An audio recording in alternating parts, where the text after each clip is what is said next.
Voltamos com a nossa aula de língua portuguesa. E hoje nós estamos estudando os níveis da linguagem, principalmente o coloquialismo aplicada às letras de música, que a gente chama de canção, de cantiga e de outras variedades, não é isso? Então vamos continuar nosso estudo porque tem muita coisa para a gente aprender com a aula de hoje. A gente já viu então a importância da compreensão da língua como patrimônio cultural, como patrimônio imortal da humanidade, um patrimônio que tem que ser preservado. Então, conhecer a língua, além de exercer a sua cidadania, também é uma forma de preservar a nossa cultura, os nossos costumes e os nossos valores. Então, vamos continuar estudando a língua portuguesa na sua modalidade coloquial aplicada à canção. Vamos pegar aqui os níveis da linguagem. Já falei para vocês anteriormente, mas a gente está aqui repetindo. A gente geralmente trabalha com vários níveis da linguagem. Um deles é o conhecimento do nível 1, que é chamado de norma culta ou norma padrão.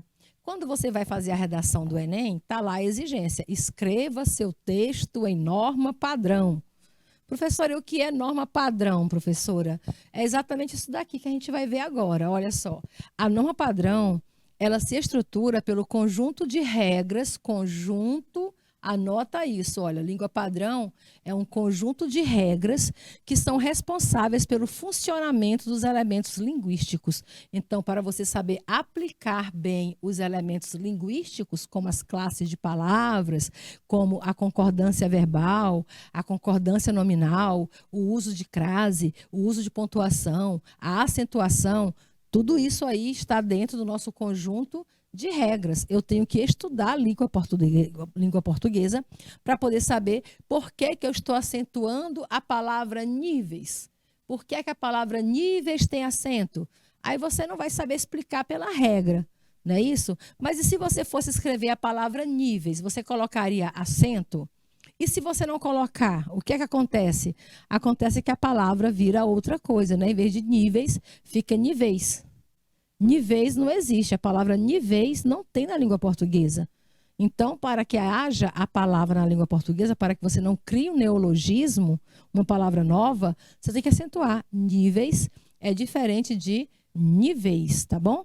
Então, conhecer esse conjunto de regras aqui, quando você conhece esse conjunto de regras, você está trabalhando com a gramática normativa. Pronto. Gramática normativa é aquela que nos ensina as regras, o conjunto de regras que sistematizam a língua portuguesa. Professora, e em que situação eu posso usar ou eu devo usar, porque é mais do que poder, né? Usar a língua padrão não é poder, é um dever, tá bom?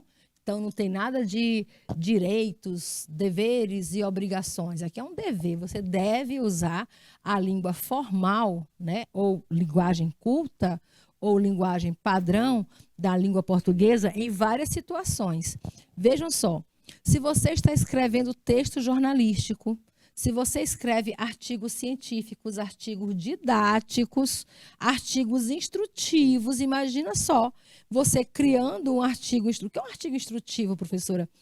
Regras, instruções são regras de como eu devo me comportar, o que eu devo fazer, como vai ser o meu procedimento. Então, para eu entender o texto, eu tenho que aplicar a língua portuguesa padrão, a língua da gramática, senão as pessoas vão entenderem de maneiras diferentes, tá? E até quando eu escrevo textos opinativos, e o que são textos opinativos, professora? São todos aqueles que a gente vem estudando ao longo das nossas aulas de segunda-feira, certo? São os textos de opiniões, textos como a resenha crítica, texto como o editorial, a própria charge, tá bom? Que apesar de ter imagem, também tem palavras.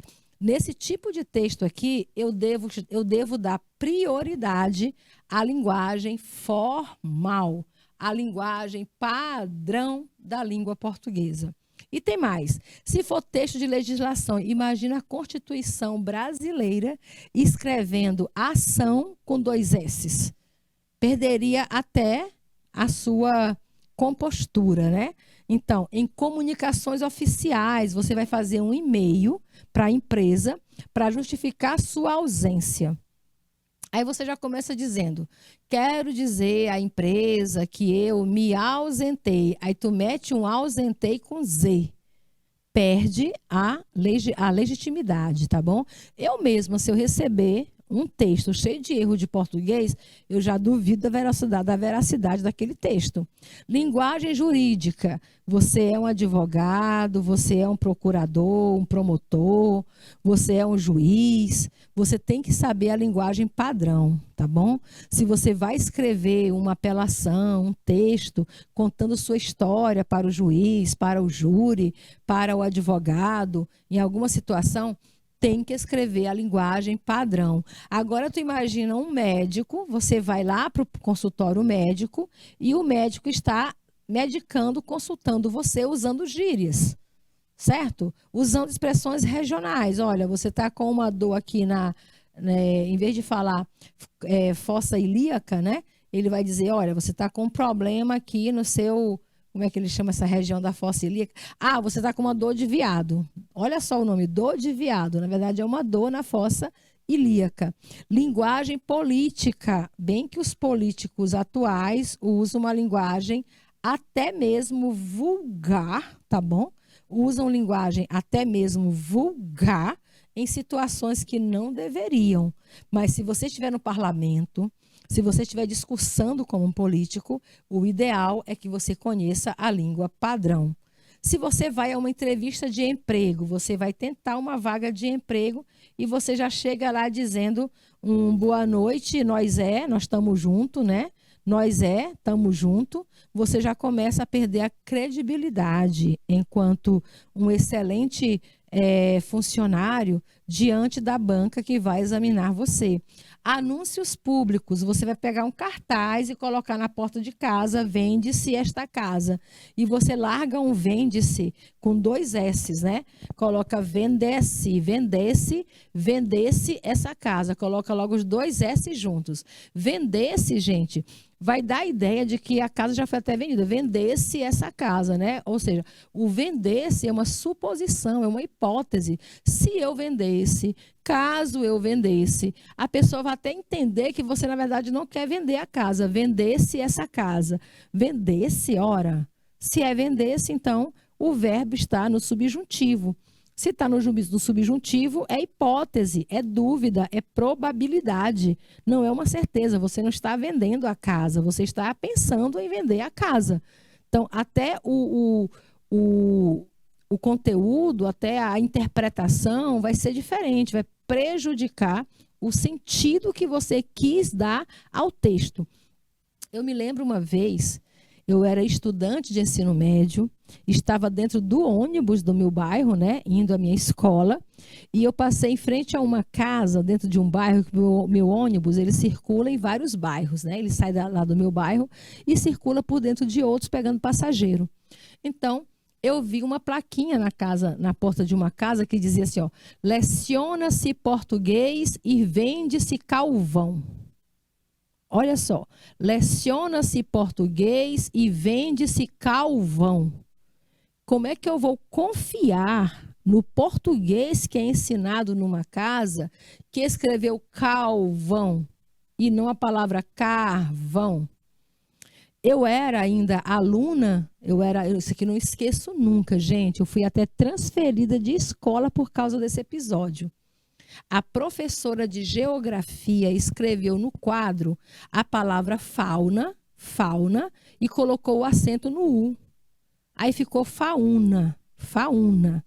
E eu, na minha ingenuidade, fui contestar, né, a professora. Eu disse, professora, a palavra é fauna. Fauna não tem acento. Porque aqui você tem um ditongo, fal. Se a senhora colocar um acento, ele vai virar um hiato. Então, a senhora vai ter que pronunciar fauna e não fauna. Mas eu expliquei isso achando que professores também não estão só para ensinar. Eles aprendem, e eu aprendo muito com os meus alunos, tá bom? E a professora me expulsou da sala de aula, me deu 15 dias de suspensão, E a minha mãe, que também era professora de língua portuguesa, quando soube o motivo da minha suspensão, me tirou foi da escola, né?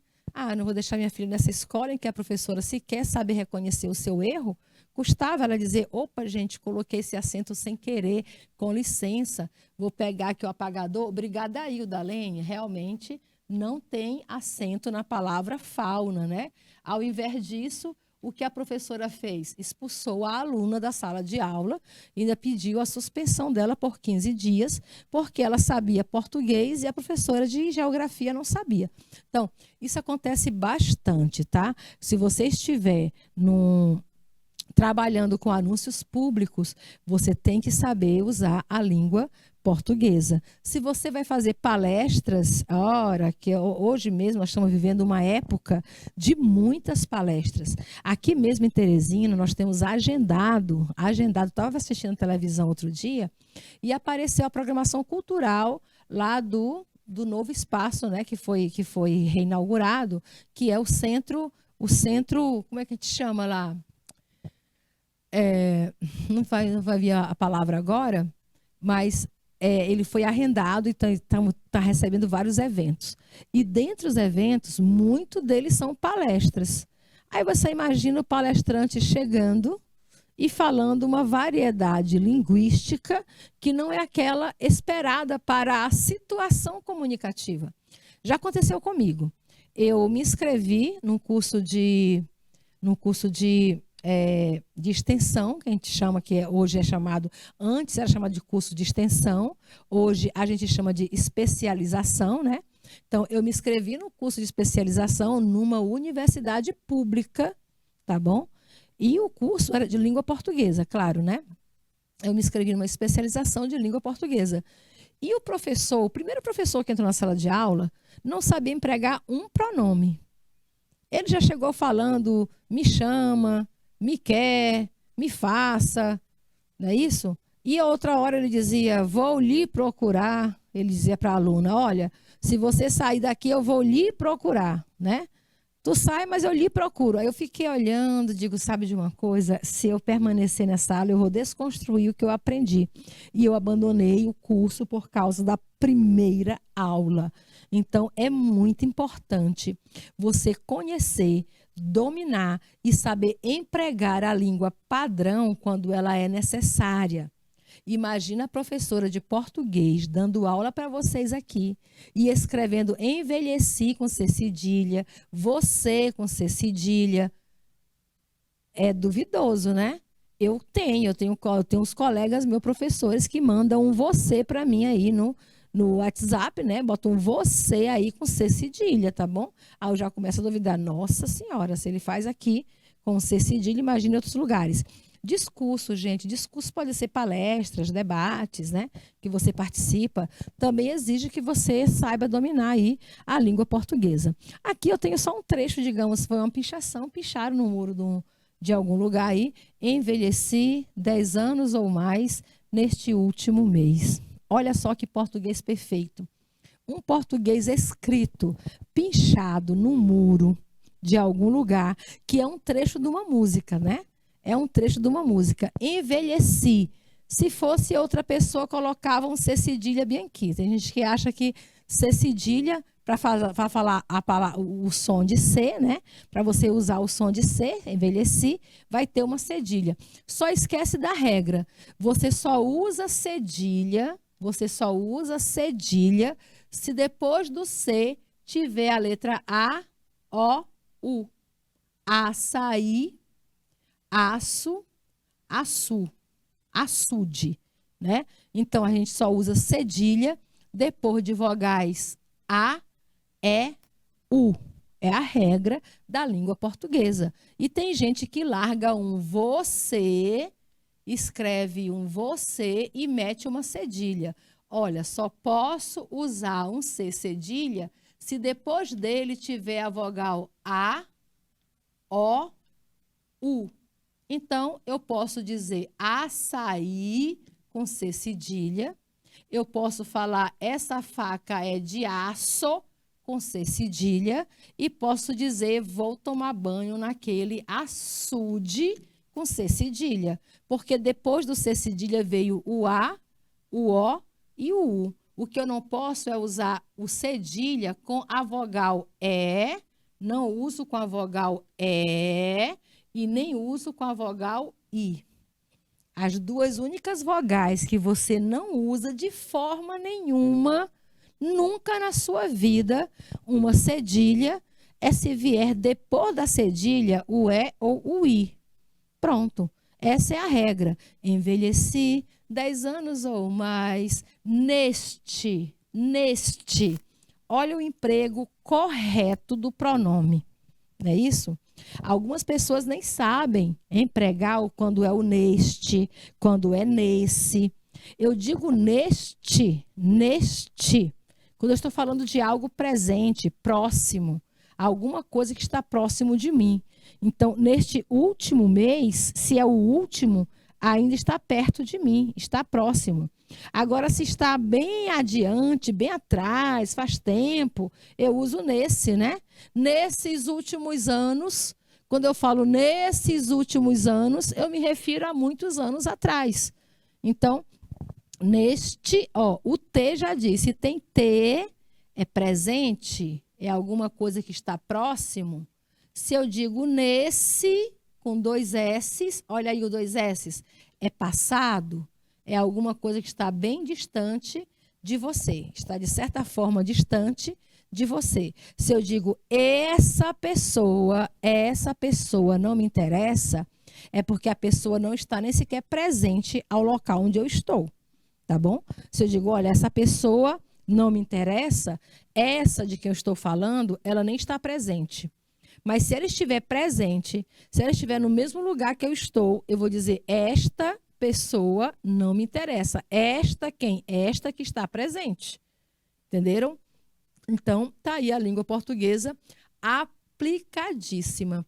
Professora, mas ele escreveu o número 10 e não a palavra 10. Pois é, mas aqui você chama de pichação, né? Pichou no muro.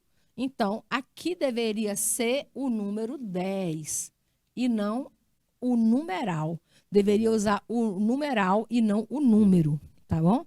E ele usou o número ao invés de numeral. Numeral é a palavra escrita, é a palavra que identifica as unidades, as centenas, a ordem de colocação, primeiro, segundo, terceiro. E você tem que dar prioridade ao numeral ao invés do número, se for um texto formal. Se for um texto vou colocar a palavra, em texto formal, a gente aplica todas as regras da língua portuguesa. Professora, se fosse 10%, 10% você pode usar o numeral, tá bom? Você pode usar, você pode usar o número 10%. Agora, quando é um terço da população, você escreve a palavra um terço. Se você colocar assim, um terço, você está usando número e não numeral. Número é na matemática, numeral é na língua portuguesa. Simbora. Exemplo do nível culto da linguagem. Leia e observe esses trechos bíblicos. Está aí um lugar. Tem gente que diz assim, mas onde é que eu vou usar a língua portuguesa corretamente? Lê a Bíblia, bebê. Tem gente que diz que lê a Bíblia todo dia e quando vai falar diz o nós vai, nós vem, nós quer. Não é isso? Se você está usando nós vai, nós vem, nós quer, tu não está nem sequer lendo a Bíblia, porque a Bíblia, gente, a Bíblia, ela usa a língua portuguesa corretamente. Não tem um erro de português na Bíblia, nem de vírgula, nem de acentuação, nem de conjugação verbal, nem de concordância, nem de regência, nem de nada. Se tem uma pessoa que sabe que soube revisar o texto, foi o revisor da Bíblia, porque o texto ficou impecavelmente em português. Então, se eu estou lendo o livro de Lucas, capítulo 21, né? Capítulo não, como é que eles chamam? Versículo 21, parágrafo 8. Certo? Se eu estou lendo o livro de Lucas, versículo 21, que é um versículo, professor, é um verso longo. E o que é verso, professor? É poesia. Verso é poesia. Professora, a senhora quer dizer que a Bíblia é feita em poesia? Claro que sim. É por isso que é chamado de versículos, tá? Versículo não é um verso curto, é um verso longo. É um verso em prosa. Então, no versículo 21, parágrafo 8, é tanto que tem parágrafo, né? É um verso em prosa que tem parágrafos. Diz assim: esclareceu-lhes, lhes, empregado corretamente. Se fosse na linguagem comum, dizia lhe esclareceu. Você não usa lhe para iniciar frases. Você não usa nenhum pronome oblíquo átono para começar uma frase. Esclareceu-lhes, aqui é o uso da ênclise, e a ênclise foi corretamente aplicada. Esclareceu-lhe Jesus proferindo, 2 pontos, por quê? Abre aspas, por quê? 2 pontos, porque pausou a fala do narrador, abre aspas para citar as palavras de Jesus, para reproduzir as palavras de Jesus. Então, você entende que isso aqui é um discurso direto. É a própria fala de Jesus que foi reproduzida na integridade. Esclareceu-lhe Jesus proferindo. Olha o verbo de elocução. Você chama isso de verbo de elocução, que é um verbo que anuncia quando alguém vai falar. Proferiu, falou, perguntou, respondeu. São verbos de elocução, aqueles que anunciam que alguém vai falar. Abre aspas e fecha aspas, né? Onde fecha as aspas, terminou a fala de Jesus. Onde não tem aspas, proferiu, esclareceu-lhe Jesus proferindo. Cuidai, cuidai. Olha o verbo aí, gente. Cuidai quem? Cuidai tu. Está lá no verbo, no imperativo, né? Na ordem. Cuidai tu, para que ninguém... Cuidai vós, desculpa. Até eu estou me enganando. Ó. Se é o vós, se é o vos, então é cuidai vós, ou seja, vocês. Que lá no imperativo, ou você usa tu, ou você usa você, né? Cuidai vocês, para que ninguém vos iluda, pois muitas pessoas virão em meu nome, proclamando, ele sou eu. E ainda, chegou o final dos tempos. A estes, ou a estas pessoas que falam isso, não sigais, olha aí, não sigais tu, né? Não sigais você. Ele usa o verbo conjugado de acordo com a segunda pessoa do discurso, né? A estes que diz, ele sou eu sou Jesus Cristo, eu sou o Messias, eu sou o Senhor na terra, não sigais, não entre nessa onda, não acredite. Já em outro capítulo, em outro livro da Bíblia, que é o livro de Mateus, aí você tem parágrafo, versículo 24 a 23, parágrafo 28. Então, se alguém vos anunciar, vede, olha o verbo aqui, ver. Esse é o verbo ver. Vede, como quem diz, veja, vede, aqui está o Cristo. Ou, ei-lo ali. Quem é que diz ei-lo? Quem é que diz isso no dia a dia, né? A gente diz assim, olha ele ali. Olha ele, gente. Olha ele é coloquialismo. Você não pode colocar um pronome pessoal do caso reto, como o ele, depois do verbo. Olha ele. Tu não pode usar o pronome pessoal do caso reto completando o sentido de um verbo. Você tem que usar o quê? Você tem que usar o pronome oblíquo. Pronome oblíquo átono. E aí você usa a ênclise, né? Ei-lo ali, não acrediteis. Olha aí, acrediteis por quê? Porque está se referindo a vós. Vós é a segunda pessoa do plural. Segunda pessoa do plural, tá bom? Então, se alguém vos anunciar, ou seja, anunciar a vocês, vede, aqui está o Cristo, ou se a pessoa dizer, ei-lo ali, não acrediteis. Não acreditem. É isso que ele quer dizer. Não acreditem. Esse não é o Deus, esse não é o Jesus. Lá no livro de Marcos, no livro de Marcos, versículo 13, parágrafo 21, diz assim: se todavia alguém, terceira pessoa, lhes anunciar. Se alguém anunciar a quem? Pega o verbo, quem anuncia, anuncia algo a alguém. Anunciar a eles. Anunciar a eles. Agora, eu não posso dizer anunciar a eles, porque eu não posso colocar o pronome pessoal como complemento verbal. Se, todavia, alguém lhes anunciar, eis aqui o Cristo, eis é uma palavra que na língua portuguesa, né? Aqui está, significa aqui está. Eis aqui o Cristo, ou ainda alguém falar eiló, olha aí, eiló, é como quem diz, ali está ele. Só que não fala, ali está ele, porque ele é pronome pessoal. Você não usa pronome pessoal para completar o sentido do verbo. Então, você usa o pronome oblíquo átono. Ei-lo ali, ei-lo logo ali. Não deis por quê? Porque está falando de vós. Vós é a segunda pessoa do plural. Não deis qualquer crédito a isso. Isso porque se refere a algo que foi falado anteriormente. Aí você chama isso de uma referenciação por anáfora, não é isso? Referenciação por anáfora. Isso o quê? Isso que foi falado. Não dê crédito a isso que foi anunciado. Entenderam? Língua portuguesa perfeita.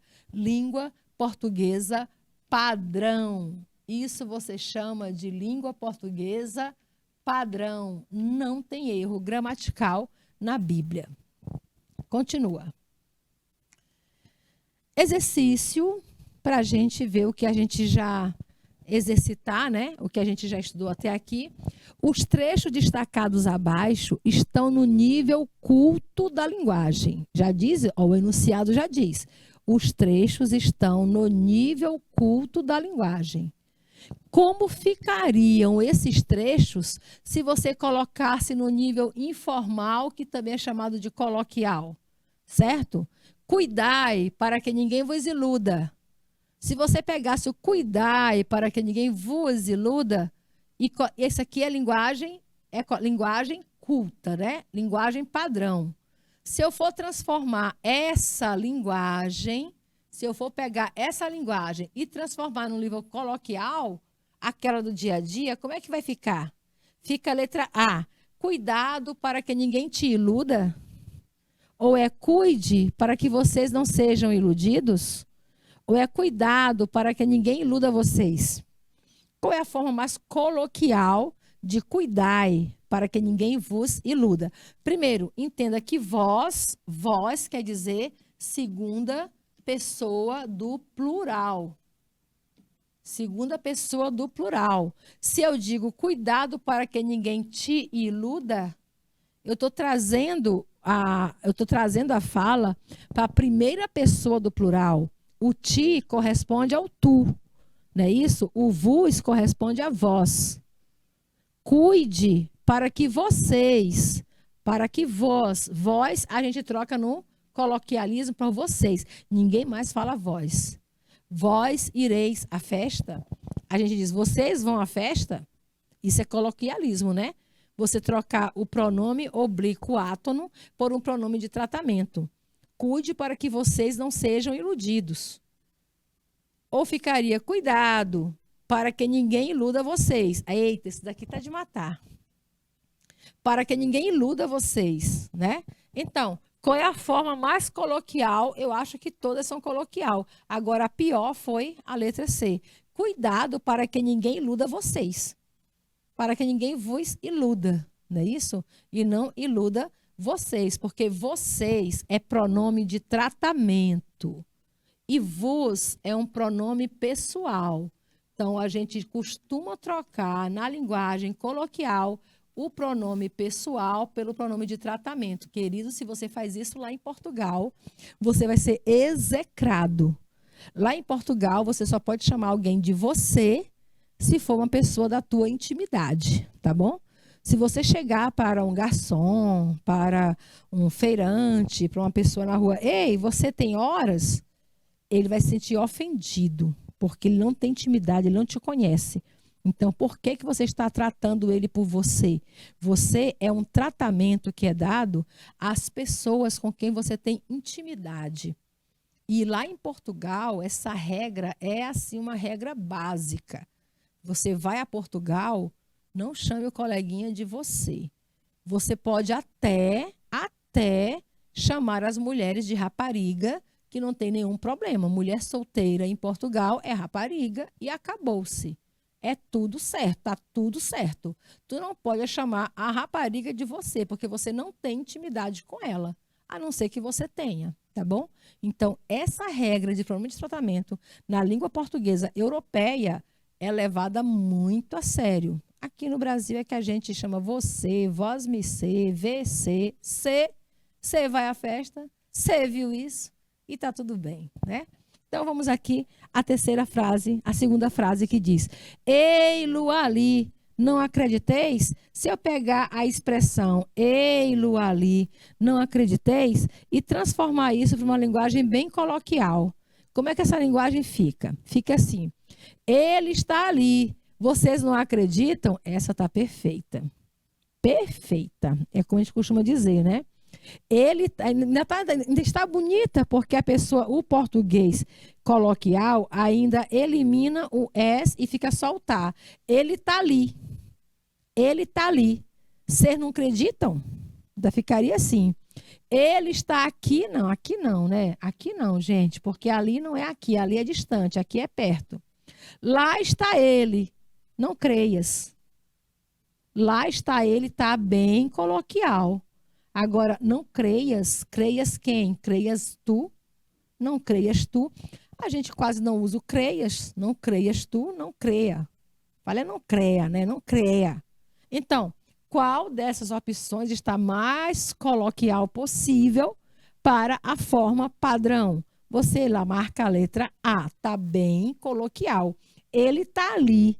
Vocês não acreditam? Ficaria mais coloquial ainda, né? Ele está ali. Vocês não acreditam? Sigamos. Ainda falando de nível da linguagem, tem o nível coloquial, que é isso que nós estamos trabalhando. Coloquial, também chamado de linguagem formal, linguagem popular, a linguagem do dia a dia. A linguagem coloquial é aquela utilizada de maneira mais espontânea, quer dizer, sai sem nem que você perceba, corriqueira, porque acontece o tempo todo, não é isso? Espontânea porque sai assim de maneira que você não programa. Corriqueira porque acontece com muita frequência, certo? Pelos falantes. Então, é com muita frequência que nós, os falantes da língua portuguesa, usamos o nível coloquial de linguagem. Esse nível não segue a rigor da gramática normativa, não segue a gramática normativa, não tem regra. Ao utilizar a linguagem coloquial, o falante está mais preocupado em... Por que a gente usa o coloquialismo? Porque a gente está mais interessado em transmitir o conteúdo da mensagem do que como esse conteúdo vai ser estruturado. Então, você pensa menos na estrutura e pensa mais no fator comunicativo. Onde usar? Em que situação eu posso? Agora não é dever, tá bom? Agora é poder. Porque o dever é uma obrigação, o poder é opcional. Em que situação eu posso usar a linguagem informal? Por que eu posso usar? Porque é uma permissão. Por que eu devo usar? Porque é uma obrigação. Bem, no dia a dia, em conversas entre amigos, familiares, pessoas da sua intimidade, você pode jogar um cê vai, cê fica, cê quer, nós estamos juntos, nós vai, nós vem, é nós, que não tem problema nenhum, tá bom?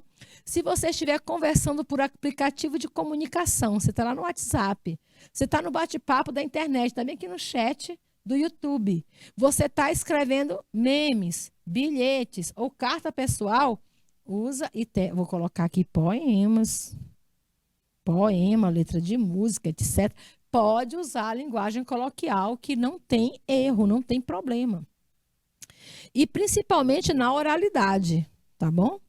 Na oralidade, você pode usar o coloquialismo, porque falar não tem regras. Já dizia Ferdinand de Saussure, langue e parole, não é isso? A langue, que é a língua, tem regras. A parole, que é a fala, não tem regras. Você também pode usar a nível da linguagem se você estiver escrevendo textos literários, como as letras de música, um cordel, as histórias em quadrinhos, se for um filme, uma propaganda de TV, a novela, a telenovela que a gente assiste, né?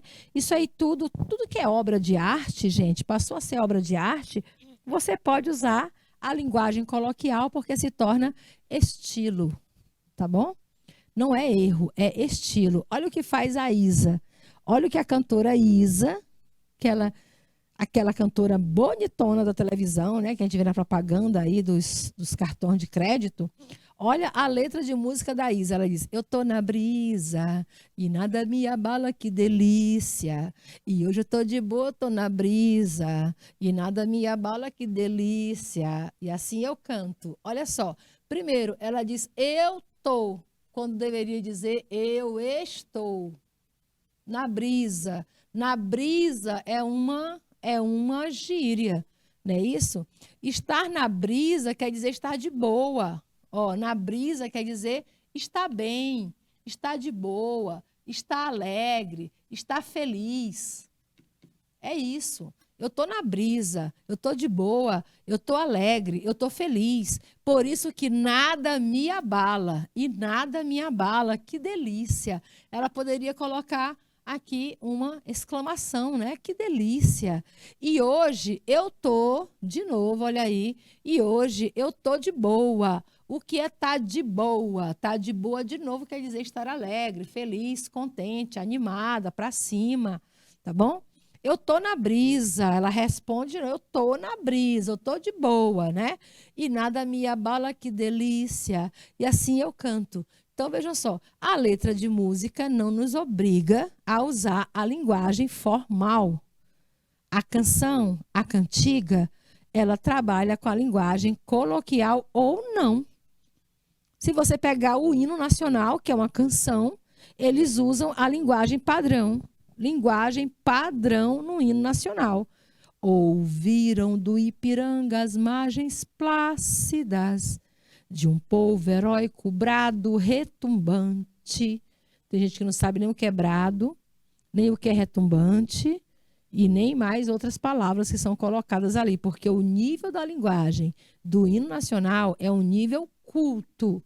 Agora, se tu pega o hino do Piauí, quando o nosso poeta da Costa e Silva diz rio abaixo, rio arriba, quando ele usa esse rio arriba, ele quebra o protocolo dos hinos, que devem seguir a língua padrão, e usa uma linguagem coloquial, um regionalismo, né? A gente não diz para cima, a gente diz arriba. Você, em vez de você falar, levanta essa caixa, você diz arriba essa caixa. Então, é um coloquialismo, tá bom? Letra de música é permitido o coloquialismo. O que é linguagem coloquial? Linguagem coloquial é a linguagem do dia a dia. Observa só esse poema chamado de Pronominais do Oswald de Andrade. Ele diz assim: dê-me um cigarro. O nome do pronome já diz tudo, né? Pronominais. O nome do poema já diz o que ele vai tratar. Ele vai falar sobre o quê? Ele vai falar sobre o uso dos pronomes, que tem regras. Se você pegar a gramática, meu Deus do céu, colocação, isso se chama colocação pronominal. E aparece muito em vestibulares, concursos, provas, se preparem. Dê-me um cigarro é a forma correta, o uso de ênclise, né? É a ênclise correta de acordo com a gramática. Diz a gramática do professor, a gramática do aluno e a gramática do mulato sabido. Então, quem estuda, quem conhece a gramática, sabe que a forma correta, segundo a gramática, é dizer dê-me um cigarro.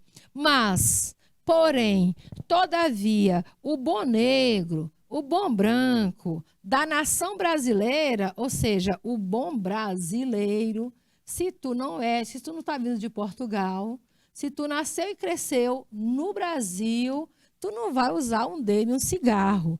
Dizem todos os dias, deixa disso, camarada, me dá um cigarro. Tá aí. Se você é um professor de gramática, se você é um bom aluno de gramática, se você é um mulato sabido da gramática, você vai usar a ênclise dê-me um cigarro. De acordo com a regra, não se usa pronome oblíquo no início das frases. Mas se tu é brasileiro nativo da gema, tu vai dizer, deixa disso, camarada, me dá um cigarro. Tá aí o Oswald de Andrade, não é isso? Levantando questionamentos sobre o uso da linguagem padrão. Aí ele continua, está aqui a linguagem formal. Nós temos também, por exemplo, Manuel Bandeira. Manuel Bandeira, que também é poeta brasileiro, é do Recife, né, nordestino. Ele já brinca com a língua portuguesa bem no início do texto, olha só. Para mim brincar, me não pode ser sujeito do verbo. Depois do pra, quando você usa o pra, você usa para eu brincar e não para mim brincar. Para mim brincar é brincar contigo mesmo. Aí ele diz assim no texto: não há nada mais gostoso do que o me sujeito de verbo no infinitivo. Verbo no infinitivo terminado em AR, me como sujeito. Ele diz que não tem nada mais gostoso. Gostoso ele quer dizer bonito, né? Não tem nada mais bonito, mais suave, mais encantador do que você dizer o me como sujeito de verbo no infinitivo, já que a gramática não permite. Para mim brincar, aí ele coloca o nome do texto, ó. Para mim brincar, as cariocas, as mulheres do Rio de Janeiro, né, que não sabem gramática, não estão nem aí para a gramática, falam assim. Elas falam assim, para mim brincar. Todos os brasileiros deviam, ele usa a linguagem culta, olha aí, ó, deviam de querer falar.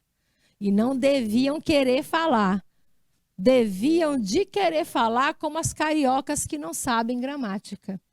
Vejam só, o Manuel Bandeira brincando aí com a língua portuguesa. Todo mundo deveria falar como as cariocas, esquecer o gramatiquês e usar a língua da maneira mais espontânea que se possa. Em outro momento, ele diz assim, ó, as palavras mais feias da língua portuguesa são quiçá, alhures e miúde. Quiçá quer dizer talvez, alhures, alheios e miúde, detalhes, né? Então, ele está falando de palavras que são consideradas como norma, culta, e ele chama essas palavras de feias, horrorosas, ridículas. Então, você já percebe que o Manuel Bandeira é um adepto da linguagem coloquial, critica a linguagem gramatical e exalta a linguagem informal, tá bom? Linguagem informal. Marca de oralidade. Que é isso, professor? É quando você usa vários tipos de recursos, né, para fazer se entender melhor. Por exemplo, usa abreviações, em vez de você coloca VC. Usa reduções, em vez de estar, você diz somente tá. Também fazemos repetição de uma palavra ou de uma parte dela. Gaguejamos, damos pausa. Tudo isso são marcas da oralidade. Esses aspectos podem aparecer num texto escrito se o autor fizer a transcrição exata da fala de um entrevistado, por exemplo, né? Olha aqui o exemplo. A gente pode até chegar a pensar que a entrada do homem pelo Estreito de Berim se deu antes das datas que se imagina hoje. Mas é possível que tenham chegado levas a partir do Pacífico, do mesmo pelo Atlântico, né? Através do Atlântico, né? Isso você chama de marcas da oralidade. Abreviações, reduções, repetições, gaguejos e pausas são marcas da linguagem informal. formal ou coloquial. A gente vai revisar esse conteúdo na nossa aula da quinta-feira. Então, eu te aguardo para a nossa próxima aula. Boa noite e até lá!